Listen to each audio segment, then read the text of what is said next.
Hey Drip Droppers, and welcome back to the channel. Today we're painting galaxies on a record. Is that possible to do? I don't know. But you know me, setting the record for the most records painted on. I'm going to probably have a Guinness World Book of Records record. We'll see.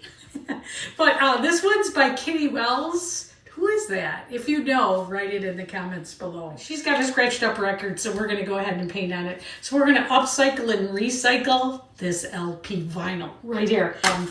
Plastic wrap on the back along with some painter's tape so that it's ready to go. And we're going to start with some pillow paint.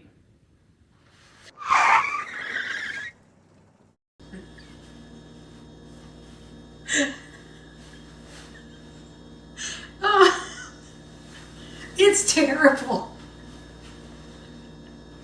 This one's going to have to go in the burn pile.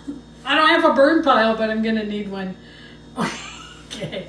Okay, should I do a flyover of it? I might. I think maybe we ought to just say goodbye to this one and pretend it never happened.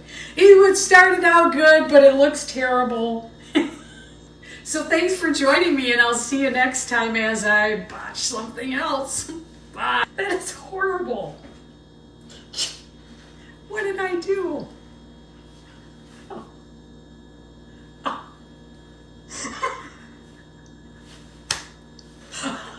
So bad.